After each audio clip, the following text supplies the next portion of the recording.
Hi everyone, welcome to the channel. This video is about the iPad. Before we start, just a very quick note. I'm currently in Vienna and this is my hotel room. And before we start, I found this Coca-Cola zero sugar, no calories, fizzy cookie flavor. I don't know how you can see it, but should be okay.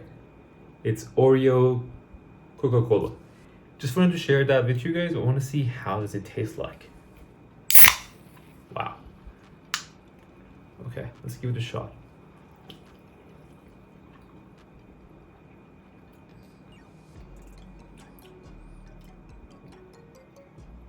It does taste like Oreo. Okay, a very quick history of how my journey started with video games and tech. When I think about my childhood, I remember video games and tech. I began discovering the world of possibilities with my PlayStation 2 and our home PC. I would come home every day after school, play for up to 2 hours. After finishing my homeworks, I would head to the computer and I try to connect to the internet using dial-up connection. You remember the sound? And yes, it would disrupt the telephone line. Those early to mid 2000s were my introduction to computers, surfing the web and downloading files. I remember waiting 10 minutes just to stream a 1-minute video online, or sometimes even 20 minutes to download the same video. I would watch the download speed so closely, just praying it stayed above 100 kilobytes per minute. Now I download games gigabytes per minute. Yeah, good times right now. Fast forward to today. In 2019, I got my first MacBook Air and I instantly fell in love with the Mac OS. Before that, I only used Windows. I loved the Mac OS. It was different compared to Windows in a very good way. It was soft, smooth, and user-friendly. I started using it daily, but due to its power limitation, I found a very sweet deal to trade my MacBook Air 2017 for 2019 MacBook Pro with Touch Bar. I won't lie, I love that MacBook. And I know some people don't like the Touch Bar, but I love it. I think it was very useful. I use it all the time for everything. But yeah, I love that MacBook Pro. I use it every single day during my university, writing essays, making presentations, watching movies, building documents. I even wrote my entire thesis on it. And I also started editing videos on it. So I just loved everything. Things were going great until the introduction of the Apple Silicon. That's good. Apple Silicon was revolutionary in the best way possible, pushing the boundaries of mobile computing.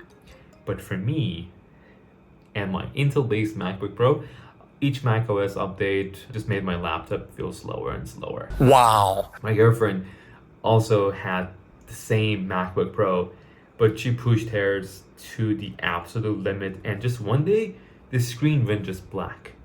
And she had to switch. She went for the MacBook Air M2, and I also used the same MacBook Air M2 for work. But what happened to her MacBook made me so nervous. I did not want my screen to go black and risk losing all of my data. I know cloud services are reliable and popular, but personally, I really prefer having all my data stored locally. So I started thinking about upgrading. I asked myself, do I need a laptop for my personal use and productivity? I know gaming is a really big deal on PC, but I have consoles for that, so I don't really want my personal device to be also for gaming. That's when I decided to go with the iPad Pro 2022 12.9. The new M4 iPads are just too expensive and overkill for my current workload, so this seemed to be a perfect fit. I do love this. This is my first iPad this size, and the first time I held it, I thought to myself, this is big. And I realized that if I wanted to replace my laptop, I needed to fully commit.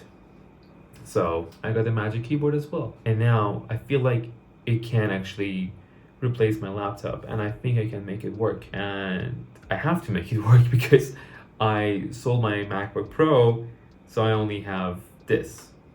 And my workflow isn't as demanding as some other creators, which is why I can actually make this work. Over the past few days, I've loved the experience. But I think only time will truly tell if this iPad can be a full replacement for me, especially since iPad OS is a bit different from Mac OS. And you know what? I'm okay with it. I can see how things are different, and I'm learning tips and tricks to navigate the UI better using the iPad and also the Magic Keyboard. And I also know that 1 or 2 weeks is not a long time, but I'm hopeful. I'm hopeful, and I think I can make it work. And I love the feel of the device and the versatility of the iPad and the keyboard. And just a note, this is not a review. It's just simply me sharing my experience with the iPad Pro. But if you're like me and have been watching all these videos and reviews online, wondering if you should make the switch, I'm going to say this. Using an iPad for day-to-day tasks and some heavier workloads is an absolute charm. So yeah, go for it. I love the experience so far. That's all from me now. Thanks so much for watching the video, and please subscribe for more to come.